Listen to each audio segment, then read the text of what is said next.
If you don't understand how much your family is influencing you, and you're listening to everything that they say, and you're taking that as truth, you're probably leaving a lot of potential on the table, and you're probably not going to live your life the way you actually want to live it. Remember, everyone in the world is always going to be afraid of that which they don't understand. And how could they understand what Kevin and I were trying to do, or what you're trying to do, or what my client was trying to do when they've never done it? Next Level Nation, welcome back to another very special, as always, episode of Next Level University, where we teach you how to level up your life, your love, your health, and your wealth. Alan and I are in strange moods because we haven't recorded an episode together in what seems like forever, but this is the first one, me being back from Colorado. We hope you enjoyed our latest episode, number 1060, last week's live Q&A. Today, for episode number 1061, do you realize how much your family is influencing you? I told Alan before we recorded this episode, I said, I want to go back to the frame that I used to have before every single one of these episodes, where I would say, okay, we're talking to dream chasers. When I was an early dream chaser, what was I dealing with? What was I thinking about? What was I struggling with? When I talk to early dream chasers, what are they dealing with? What are they struggling with? And this is what jumped to the top of the page for me. I think there's a lot of people out there right now, and maybe you're one of them if you're listening. You consider yourself a dream chaser, but there's something stopping you from actually chasing the dream completely. I've had so many either clients or even close friends who wanted to go do something different than they were currently doing. And their family would say, well, there's no insurance when you're an entrepreneur. There's no 401k when you're starting your own thing. There's no guaranteed paychecks, there's no hours, there's no certainty. And oftentimes, if the people closest to you are telling you that you're not going to be capable of accomplishing something, you're probably not going to do it. Now, usually I have a story about this, but again, I'm very blessed because my family has been very supportive of this, but I will tell you this. In the beginning, I remember my grandmother said, when I left my job, she said, what are you going to do next? Like, are you going to go look for a job, right? And I said, I'm never going to punch a clock again, ever. Like, that's just not something I'm going to do. But I had at least the belief and or the mentorship from Alan to understand that we could probably maybe succeed at this. I wasn't 100% certain. And Probably, maybe. Some days I'm still not 100% certain. But if I didn't have a partner in this, would I have listened to my grandmother and said, you know what? Yeah, I probably should go get a job. I probably should play it safe. My other thought for this episode, Alan, I was thinking of a title. We did an episode, Why is your circle your circle? In this episode, it's almost kind of like, why are you listening to the people that you're listening to? Because if you don't understand how much your family is influencing you, and you're listening to everything that they say, and you're taking that as truth, you're probably leaving a lot of potential on the table, and you're probably not going to live your life the way you actually want to live it, because you're living it through a lens of somebody else's experiences and fears. Excuse me. So I have a client who is dating someone, and they both have these really big dreams in real estate, and they want to buy, investment properties and all that kind of stuff. They actually just bought an investment property. So congratulations if that person's listening. I'll keep it anonymous. And we were doing the 5-pointed star. I've been talking a lot about the 5-pointed star lately. And the reason why is because the 5-pointed star, for those of you who don't know, it's a very simple idea. You draw a star with 5 points on it, and it's the 5 people you spend the most time with. You put your name in the center. And essentially what it is if you have high self-belief, you're going to have a large vision. If you have a large vision, you're going to have high goals. If you have high goals, you're going to have high standards for yourselves. You are the sum average of the 5 people you spend the most time with. So the 5-pointed star is, if you want to shine as bright as possible, which everyone on this podcast, everyone listening or watching this does. That's why you're listening. How do we shine brighter? How do we become better? How do we serve at a greater level? How do we be a bigger light in the world? And so in order to do that, you're going to have to surround yourself with other stars, so that those stars can shine bright together. And so I did this exercise with this client, and the stars that she put on, so the 5 names, I'll just keep it anonymous, but I was on there. 2 other people that she gave a 10 to were on there. I was grateful she gave me a 10, and then she had 2 5s on there.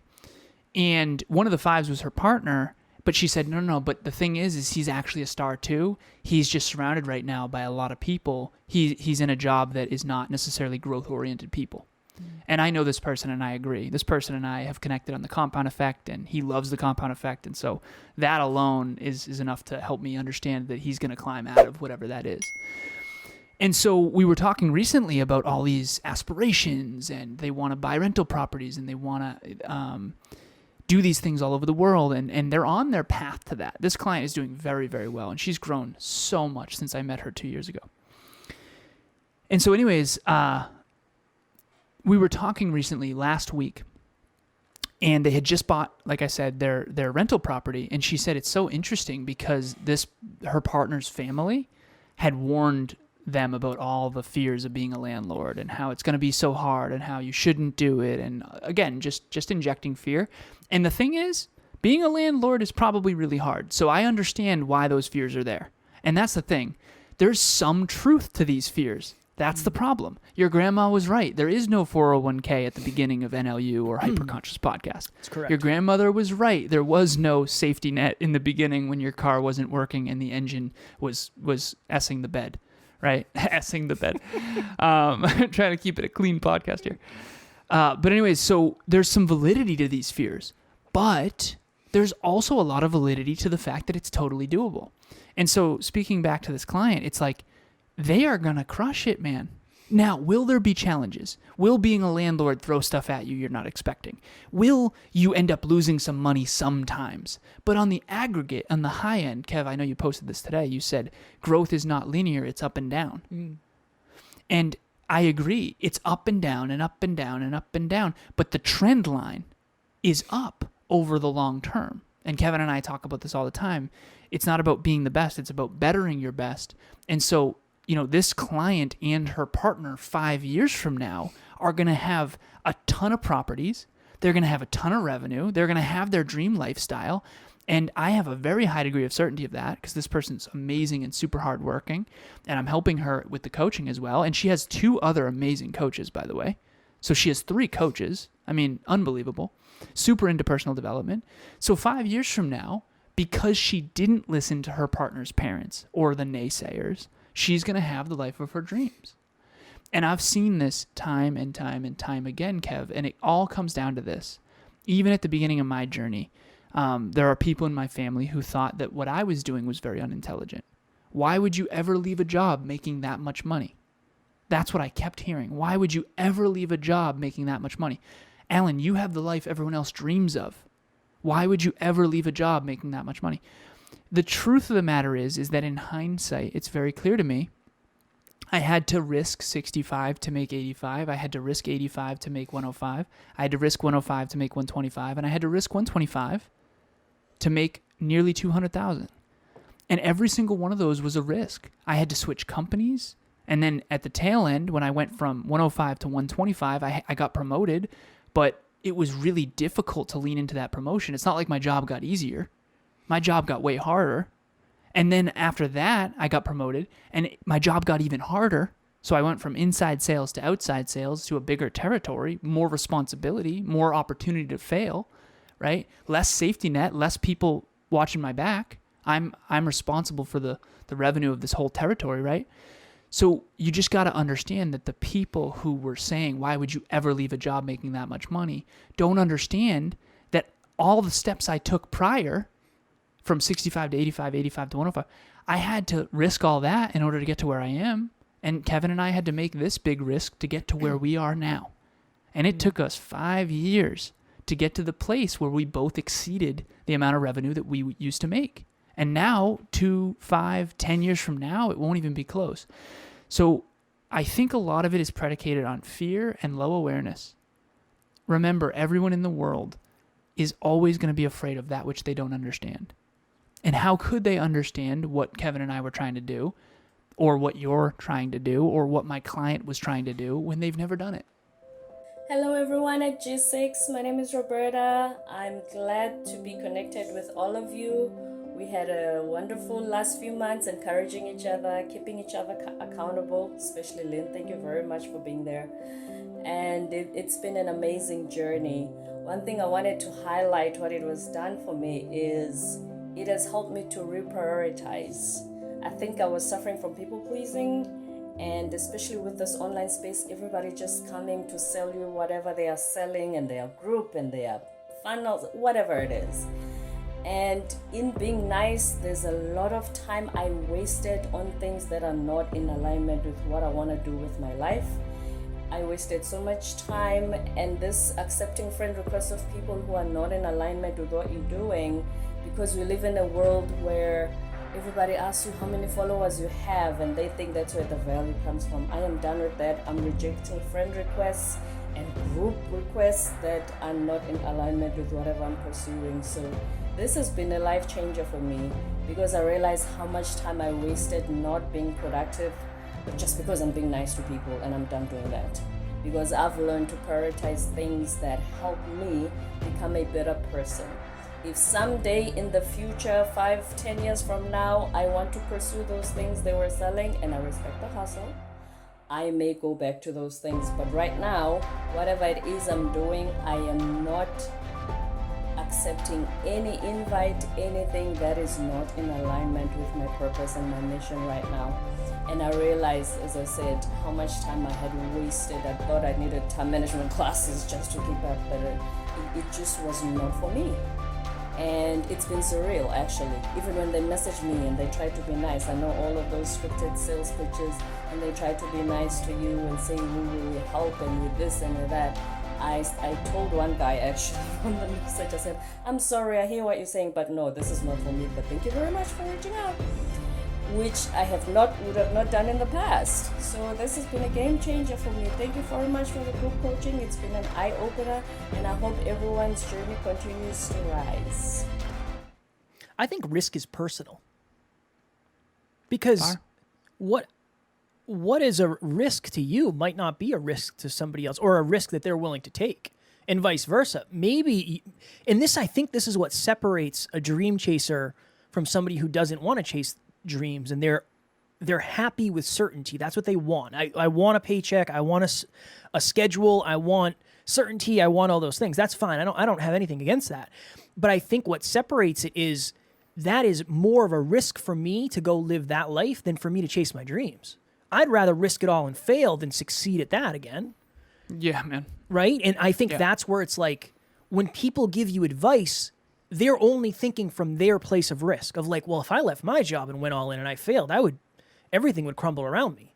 It's like, well, I don't want to succeed at what you're succeeding at. So maybe my risk isn't the same as yours. And I think that's why it's so important to get advice from people who are doing or have done or are succeeding at what you want to do, because at least they're thinking similarly. It's probably not the same, but similar. There's one more layer deep too, Kev.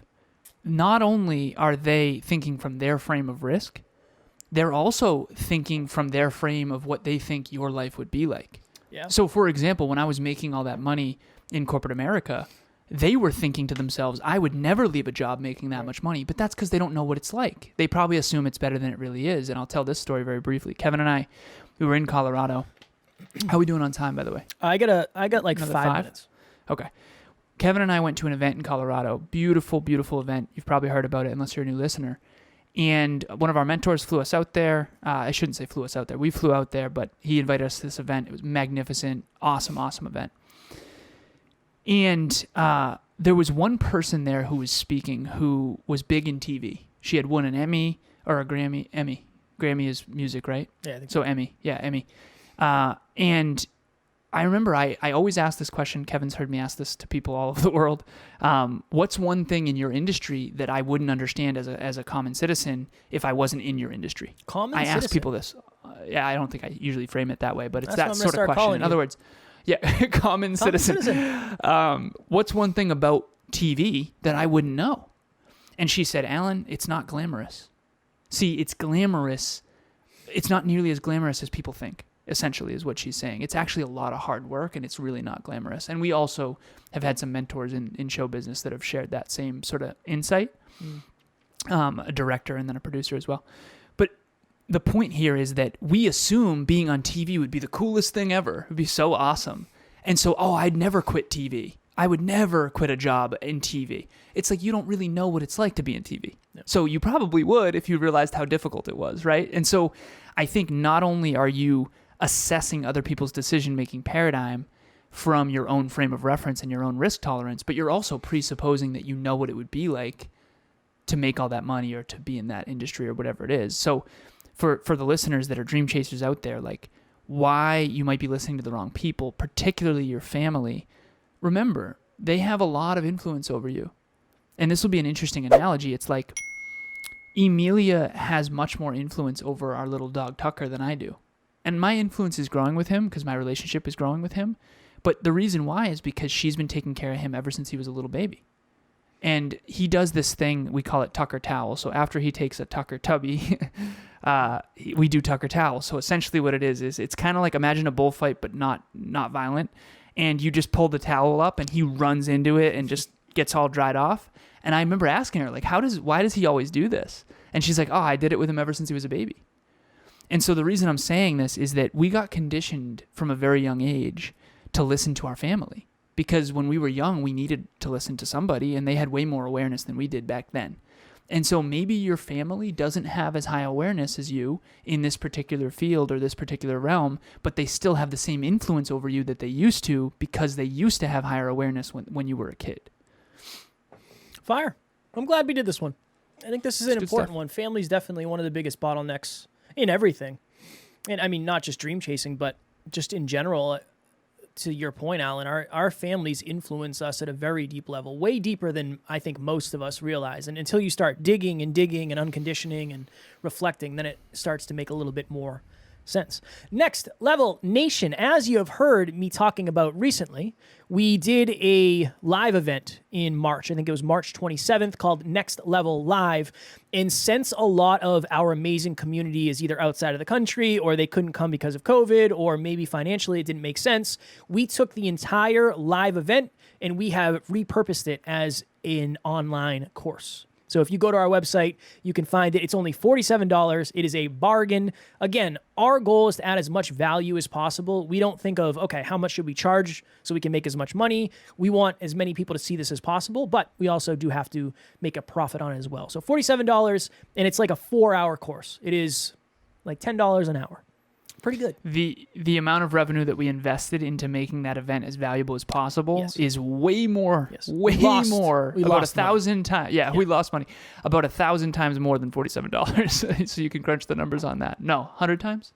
100 times. 100 times. Yeah, 100 times. Yeah, 100 times. So, yeah, more than 100 times more valuable. So for $47, you can get all of that value. Also, if for whatever reason you're in a tough financial spot, we have a free course as well available. So if you're like, honestly, I don't know if this course is going to be good, let me test out their courses in general. We have a course called the Next Level 5 to Thrive that is free, and you can download that. On the website, it just got redesigned. So there's a tab called Online Courses, and there's a drop-down arrow. One of them is the Next Level Live 2022. The other one is the Next Level 5 to Thrive.